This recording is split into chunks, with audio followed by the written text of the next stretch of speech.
Brasil, 1983. Un pequeño grupo de criminales logró lo que parecía imposible. No robaron dinero, no robaron joyas, robaron la Copa del Mundo original y en menos de 48 horas la destruyeron para siempre. Durante más de una década, Brasil presumía algo que ningún otro país tenía: la trofeo Jules Rimet. No una réplica, no una copia. El trofeo original de la Copa del Mundo, hecho de oro macizo, con casi 40 centímetros de altura, y con una historia que representaba lo mejor del fútbol mundial. Brasil lo había ganado definitivamente en 1970, después de conquistar su tercer título mundial en el histórico torneo de FIFA World Cup 1970. La FIFA entregó el trofeo al país para siempre. El equipo liderado por Pelé había sellado una de las eras más dominantes en la historia del deporte. El premio por ese logro no era solo simbólico, era la pieza más valiosa del fútbol mundial, y Brasil la guardó en un lugar que parecía seguro: la sede de la Confederación Brasileira de Futebol, en el centro de Río de Janeiro. Allí estaba expuesta en una vitrina de vidrio, visible para visitantes, fotógrafos, periodistas. Pero había un problema, uno enorme. La seguridad era ridículamente débil. Durante años, el trofeo permaneció protegido solo por una vitrina de vidrio, un sistema de alarma básico y un guardia nocturno, nada más. No había caja fuerte, no había blindaje real, no había sensores sofisticados. Era, literalmente, una pieza histórica mundial protegida como si fuera un trofeo escolar. Y alguien se dio cuenta. Para entender por qué alguien querría robar ese trofeo, hay que entender su historia.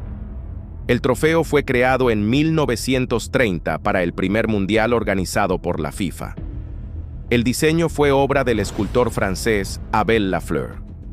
Representaba a la diosa griega Nike, símbolo de la victoria. El nombre original del trofeo era simplemente Copa del Mundo. Pero en 1946 fue rebautizado en honor al presidente de la FIFA que impulsó el torneo, Jules Rimet. Durante décadas, ese trofeo viajó por el mundo. Pasó por guerras, cambios políticos y momentos históricos. Pero su historia también incluía algo más: robos. En 1966 ocurrió uno de los episodios más extraños del deporte. Antes del Mundial de Inglaterra, el trofeo fue robado durante una exhibición en London. El escándalo fue enorme. Pero el trofeo apareció días después, de una forma increíble. Fue encontrado por un perro llamado Pickles, escondido bajo unos arbustos. Ese momento convirtió al trofeo en una leyenda. Pero también dejó claro algo importante: el trofeo era un objetivo extremadamente valioso, en términos históricos, en términos simbólicos y también en términos de oro, porque la Copa Jules Rimet estaba hecha principalmente de oro. No era completamente maciza, pero contenía una cantidad suficiente para que los criminales vieran una oportunidad que nadie imaginaba, hasta que apareció un hombre con un plan. El cerebro del robo era un criminal conocido en los círculos delictivos de Río. Su nombre era João Baptista de Sales, pero casi nadie lo llamaba así. En el mundo criminal tenía otro nombre: Chico Barbudo, un ladrón experimentado, frío, paciente y obsesionado con encontrar golpes grandes. Durante meses, Chico estudió la sede de la CBF, observó el edificio, el movimiento de empleados, las horas de menor actividad, la rutina del guardia. Incluso llegó a entrar al edificio haciéndose pasar por periodista. Caminó por los pasillos, observó la vitrina, analizó la seguridad, y lo que descubrió fue sorprendente. El trofeo estaba prácticamente desprotegido. La vitrina podía romperse, la alarma podía ser neutralizada, y el guardia estaba solo. Pero Chico sabía que no podía hacerlo solo, así que reunió un pequeño grupo. Entre ellos estaba José Luis Vieira, un conocido ladrón especializado en robos. También se sumó Luis Carlos da Rocha, y finalmente, alguien que sería clave en la historia: un joyero, Un hombre que sabía trabajar con oro. Su nombre era Antonio Estebanato. El plan era simple, brutalmente simple. Entrar al edificio por la noche, reducir al guardia, romper la vitrina, salir con el trofeo. Todo debía tomar menos de 5 minutos. Pero había un detalle más, un detalle que convertiría este robo en algo irreversible. No querían vender el trofeo, no querían ocultarlo, no querían negociar rescate. El plan desde el principio era otro: fundirlo, derretir la copa, convertirla en lingotes y vender el oro sin historia, sin rastro, solo metal. Un objeto histórico que había sobrevivido a guerras. Estaba a punto de desaparecer en un horno, y nadie en Brasil lo sabía, porque la noche del 19 de diciembre de 1983, el plan finalmente comenzó. 19 de diciembre de 1983. El centro de Río de Janeiro ya estaba casi vacío. Las oficinas cerraban, las luces se apagaban, y la sede de la Confederación Brasileira de Futebol quedaba prácticamente desierta. Dentro del edificio, solo quedaba una persona, el guardia nocturno. Su trabajo era simple: vigilar el lugar hasta la mañana siguiente. Lo que no sabía era que esa noche alguien ya estaba observando el edificio desde afuera. Un coche estacionado a cierta distancia. Dentro estaban João Baptista de Sales y sus cómplices. Habían estudiado el lugar durante semanas. Sabían exactamente cuándo actuar. Pasada la medianoche, el movimiento en la calle era mínimo. Ese era el momento. El grupo salió del coche.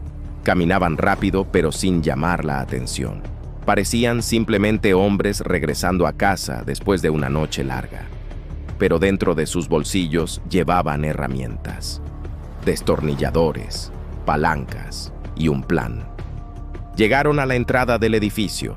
La puerta no representó un gran desafío. La seguridad del lugar era tan débil como Chico había sospechado. En cuestión de segundos, estaban dentro. El edificio estaba oscuro, silencioso. Solo se escuchaban pasos suaves en el piso. Los hombres avanzaban por los pasillos con calma. Sabían exactamente hacia dónde ir, porque semanas antes, Chico había caminado por esos mismos corredores, fingiendo ser periodista. Ya había visto el objetivo: la vitrina, la copa, el símbolo más grande del fútbol mundial, la trofeo Jules Rimet. El problema principal era el guardia. Si daba la alarma, todo el plan podía derrumbarse. Por eso el grupo se movió rápido. Cuando lo encontraron, lo sorprendieron antes de que pudiera reaccionar. El guardia fue reducido rápidamente. Lo ataron, lo amordazaron. No hubo disparos, no hubo gritos. Todo ocurrió en segundos. Ahora el camino estaba libre. Los criminales entraron en la sala donde estaba el trofeo. Allí estaba, brillando bajo la luz tenue de la sala, la copa que Pelé había ayudado a ganar para Brasil en el histórico FIFA World Cup 1970. Una pieza que representaba décadas de historia. Chico Barbudo se acercó a la vitrina. Durante años, miles de personas habían venido a verla, pero nadie había pensado en algo tan simple: romper el vidrio. La vitrina no era blindada, ni siquiera era especialmente resistente. Uno de los hombres sacó una herramienta. Un golpe seco. El vidrio se quebró. Otro golpe. El cristal se abrió. Y allí estaba, el trofeo más famoso del mundo, al alcance de la mano. Chico lo levantó. Por primera vez, la Copa del Mundo original estaba siendo sostenida por un ladrón. Durante un segundo, nadie habló. El momento tenía algo surrealista, pero no había tiempo para contemplación. El plan debía ejecutarse rápido. El trofeo fue colocado en una bolsa. Los hombres salieron del edificio tan rápido como habían entrado. Desde que cruzaron la puerta hasta que volvieron al coche, habían pasado menos de 5 minutos. 5 minutos. Eso fue todo lo que necesitó un pequeño grupo de criminales para robar uno de los objetos deportivos más importantes del planeta. A la mañana siguiente, el guardia finalmente logró liberarse. La alarma se dio. La policía llegó. Pero ya era tarde. La vitrina estaba destrozada. El trofeo había desaparecido. Cuando la noticia llegó a la prensa, El país entero quedó en shock. Brasil no había perdido solo un objeto, había perdido un símbolo nacional. El trofeo que representaba la era dorada del fútbol brasileño. La historia que comenzó con la creación del trofeo por el escultor Abel Lafleur. La copa que llevaba el nombre del histórico presidente de la FIFA, Jules Rimet, había desaparecido. La FIFA exigía respuestas. Los periódicos publicaban titulares enormes. La policía de Río de Janeiro inició una investigación urgente. Pero el problema era simple. No había pistas claras, no había cámaras de seguridad. No había testigos, los ladrones parecían haber desaparecido. Y lo peor de todo, era que la policía aún no entendía algo. El objetivo de los criminales no era esconder el trofeo, ni venderlo a coleccionistas, ni pedir rescate. Mientras el país entero discutía cómo recuperarlo, el trofeo ya estaba en otro lugar, un pequeño taller, propiedad de un hombre que sabía exactamente qué hacer con él. El joyero Antonio Stevanato. Y allí, dentro de ese taller, el destino del trofeo más famoso del fútbol estaba a punto de sellarse. Para siempre. Mientras Brasil despertaba con titulares alarmantes sobre el robo del trofeo, en otro punto de Río de Janeiro ocurría algo mucho más silencioso. Un pequeño taller. Nada lujoso, nada llamativo. Un lugar donde normalmente se reparaban joyas y se trabajaba con metales. Ese era el negocio de Antonio Stevanato. Un hombre que sabía exactamente cómo manipular oro. Cuando los ladrones llegaron con el trofeo envuelto, la situación era absurda. Sobre la mesa de trabajo estaba uno de los objetos más famosos del planeta. El trofeo Jules Rimet. Una pieza histórica creada décadas antes por el escultor Abel Lafleur, símbolo máximo del fútbol mundial, y trofeo oficial de la FIFA durante más de 40 años. Y ahora estaba en un taller pequeño, rodeado de herramientas comunes. Chico Barbudo y sus cómplices no querían conservarlo, no querían venderlo, no querían negociar con nadie. Su decisión había sido tomada desde el principio: destruirlo, convertirlo en oro anónimo, lingotes, metal sin historia. Pero había un problema técnico. El horno del taller de Stevanato no podía fundir una pieza grande de una sola vez. Su capacidad era limitada, apenas unos 250 gramos por proceso. Eso significaba que el trofeo debía ser cortado en pedazos. Primero usaron herramientas para separar partes del trofeo. Después comenzaron a introducir fragmentos en el horno. El metal empezó a derretirse. La figura de la diosa Nike, símbolo de la victoria, comenzó a deformarse. Las curvas del trofeo desaparecieron. Los detalles artísticos se deshicieron. Lo que había sido una obra histórica se transformaba lentamente en un líquido dorado. Una pieza de historia del deporte mundial se estaba convirtiendo en metal fundido. El proceso tomó horas, fragmento por fragmento, carga tras carga, hasta que finalmente el trofeo dejó de existir. En su lugar, solo quedaron pequeños lingotes. Oro, sin identidad, sin valor histórico, solo peso. El símbolo del fútbol mundial había sido destruido por completo. Mientras tanto, la presión sobre la policía crecía. El robo había avergonzado a Brasil. El país que había conquistado 3 copas del mundo había perdido el trofeo que simbolizaba esa gloria. La investigación en Río de Janeiro avanzaba lentamente. Al principio había muy pocas pistas, pero los investigadores sabían algo importante. Un objeto tan famoso no podía venderse fácilmente. Cualquier intento de negociar el trofeo completo sería detectado. Eso significaba que los criminales probablemente intentarían vender el oro. Y esa pista llevó a la policía hacia el mundo de los joyeros y fundidores. Después de semanas de interrogatorios y seguimiento de contactos en el mercado del oro, un nombre comenzó a aparecer repetidamente: el de Antonio Stevanato. La policía investigó su taller y pronto descubrieron algo sospechoso. Había señales recientes de fundición, metal procesado, pero no encontraron el trofeo, porque para ese momento ya no existía.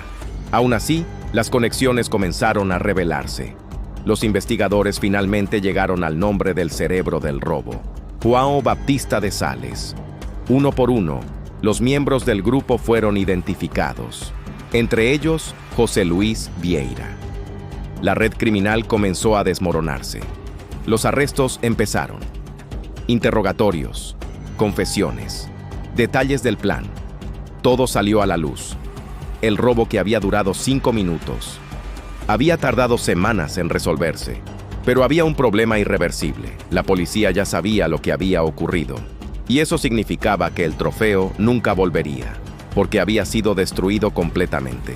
La historia no terminó bien para los responsables. Muchos de los involucrados fueron arrestados. Otros enfrentaron procesos judiciales. El escándalo fue enorme, y el caso se convirtió rápidamente en uno de los robos más infames en la historia del deporte. Pero el destino de algunos de los criminales fue aún más oscuro. Años después del robo, el cerebro del plan, João Baptista de Sales, murió en circunstancias violentas. Otros miembros del grupo también tuvieron destinos trágicos o terminaron en prisión. El dinero obtenido por el oro del trofeo no cambió sus vidas, ni los salvó. La ganancia del robo fue pequeña comparada con el valor histórico de lo que habían destruido. El trofeo, que representaba décadas de historia del fútbol mundial, había sido reducido a unos pocos lingotes vendidos en el mercado negro. Un crimen absurdo y completamente irreversible. Después del escándalo, la FIFA tomó una decisión. El trofeo original ya no podía recuperarse, así que se creó una réplica. Una copia fue entregada a Brasil para reemplazar la pieza perdida, pero no era lo mismo. El original había sobrevivido a guerras, había viajado por el mundo, había sido levantado por leyendas como Pelé durante la histórica FIFA World Cup 1970. Había pasado por robos, escándalos y momentos históricos, hasta que finalmente desapareció en un pequeño horno. Hoy, el trofeo Jules Rimet solo existe en fotografías, en videos antiguos y en la memoria de uno de los robos más absurdos del siglo. Un objeto que simbolizaba la gloria del fútbol mundial terminó fundido por criminales que solo veían oro. La historia del trofeo original de la Copa del Mundo terminó de la forma más absurda posible. No en un museo, no en una colección histórica, sino dentro de un horno. Si te gustan historias reales como esta, robos imposibles, misterios históricos y los secretos más oscuros del deporte, este canal es para ti. Así que haz algo ahora mismo. Suscríbete, porque la próxima historia que vamos a contar es incluso más increíble que esta.